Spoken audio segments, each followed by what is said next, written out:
If I could have you say and spell your first and last name, please. My name is Flora Bologna, Flora-Bolonyi, and I'm a senior. Perfect, thank you. So this was another great win for you guys, so congratulations. How does that affect you as a team, winning by such a significant lead? Well, I think talking about our offense, it was a great game. We scored 21 goals, I think, but we also gave up 7 goals, which is a little more than what we are expecting for ourselves, so we need to work a little on our defense. So defense would be something you work on, and offense is a strength. How has that been created during practices?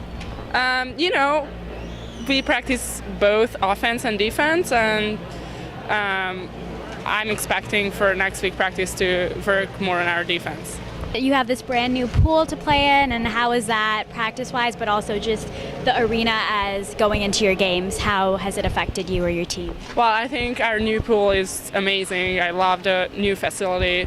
The lights are so cool, and I just can't wait to play in front of more people. And with 2 strong wins already, and by significant amounts, the first one being more than 20, this one being more than 15, how does that propel you into the next few games?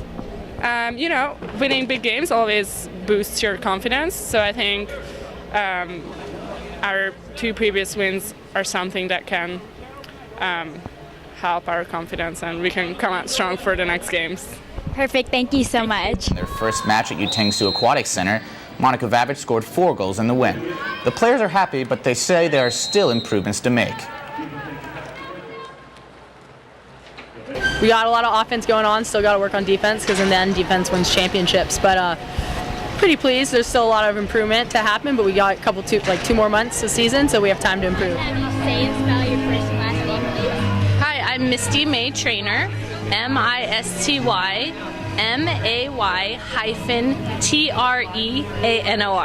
Thank you. And so what have you been helping most for the girls for their role? Well, first, this is my first year with this group. I'm a volunteer assistant, excited to be here at USC. I think they've been doing awesome. They worked so hard in their off season, which was the fall. They had, every day they lifted. They came in great shape, conditioning, but we've been trying to work on passing, ball control, getting them to really think outside the box. And they've been doing a great job at that. They've been buying in, and it's finally time for them to shine. And I'm excited that season's finally started. What do you think their strengths are? I think their strengths are unity. They work well. I mean, it's a big unit that they have, from 1 to 17 or 16, but it takes everyone. So the team has been great, just the personalities meshing, their work ethic. They come out here day in and day out, and they work as hard as we ask them to, which is we want 100% of the time. So they're always here. But also too, because they've had a year under their belt playing the sand game, and there's some newer schools just learning, I think the environment can be difficult, the adjustment to the wind, the timing on the sand, and these girls have it now. It's just a matter of tweaking it to make them better. Thank you. If I can have you say and spell your first and last name, please. My name is Anna Collier, ANNACOLLIER. Head coach, USC Sand Volleyball. Perfect. So first off, how excited are you to play this home game that you have right now? I'm extremely excited. It's our opening match. We match up really well with Bakersfield. I think it's going to be a great opening match. I also think our venue is absolutely beautiful. And with the addition of the awnings, it has just brought this upscale so much. I'm just really much sort of biting the bit to get out here and play. And you guys are ranked number 8. Congratulations. How have practices been better? What improvements have been made that have got you to break through? I think with the addition of Misty May Trainer as one of my assistant coaches, that has really helped bring the intensity up and bring the skill level up, and everybody's so excited about having her here. I think that's one thing, and I think secondly, we're more organized. It's our 3rd year. I think the Pepperdine game, we learned that we need to get out into an atmosphere that's a little bit different than our environment. We were on Zuma Beach, and when you go to Zuma Beach and you don't have the stadium-like feeling, it's difficult. It's so wide open.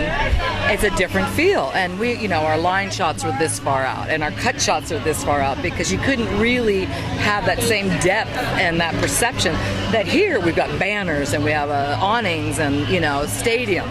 So we know right where the cut shot is, right where the line shot is. So I think I really learned that. We need to get at least a couple times out on Zuma. So how will those practices go? Do you think you'll travel? Yes. So we'll pick a Friday afternoon when, none of the girls are in class and we have some time. We'll do a little occasional meal lunch out there. We'll make it a bonding event, and we'll do some training. Perfect. Well, good luck.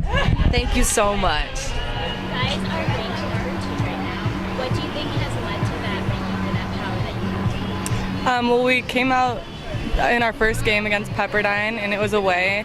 And we have a lot of new people on our team this year and a lot of freshmen. And so obviously we were hoping to get a win, but our main goal is to just keep getting better. And so right now we're proud to be number 2, but we want to be number 1. And rankings don't mean anything until the end of the year. So Overall, what are the improvements you hope to make forward, especially against this game? I think we're just trying to focus on ourselves again. I think it's not about who we're playing, if they're number 1 or number 10. I think it's all about coming out the same way against every game and expecting a tough game, especially, being ranked number 2. Those who are ranked lower than you want to beat you. To be an endurance test for the number 2 ranked Trojans, but USC proved its mettle, coming away with 2 clean sweeps. Now the squad will have to recover quickly before a tough match against UCLA, whom they narrowly beat earlier this season.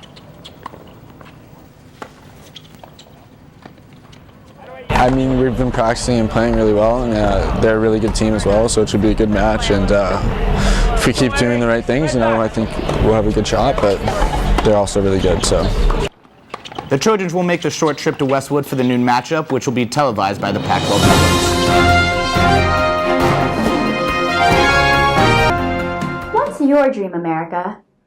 51 years ago, on August 28th, Martin Luther King Jr. shared his dream for equality with the world. The victims of racism, inequality, and segregation stood together to share in the change they wish to see in the world. Would such a catalytic change be covered in the same way today as it was in 1963? Let's take a look. Caitlin, how familiar are you with the 1963 March on Washington? We read definitely some novels written about that period of time. We watched movies of the actual march. When I was in high school in France, I learned this in English class. We were talking about civil rights, and we learned about the different types of movements and different events, and we saw a video of the speech. I saw a lot of the Civil Rights Act of 1963, which included a lot of Dr. King. It was mostly books. I'm sure we watched a video of the I Have a Dream speech, but other than that, it was mostly out of the history book. If that march had occurred today, or if a movement like the Civil Rights Movement would have occurred today, how do you think the coverage would have been different or the same? I think that would just be considered as one movement among many others. Also due to the fact that maybe this was very important in the U.S. at that time, but not necessarily known around the world. Well, it would have been completely different because now we have social network and all that. We got Instagram, Facebook, Twitter. It would have been on my news feed within 5 minutes. There probably would have been a lot less of the dry news and a lot more of personal interest storylines that reflect the 24-hour news cycle of the modern day. Something like that would not be covered now. Protest and assembly is a tool that has become so overused and so abused. Media extends to so many people now.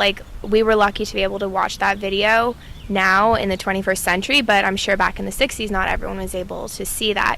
So that fact that we have live streaming on the internet, you can YouTube the clip and watch it again for days after the event actually happened. It's also just history in the making. That's important for people's lives to know that. Yeah.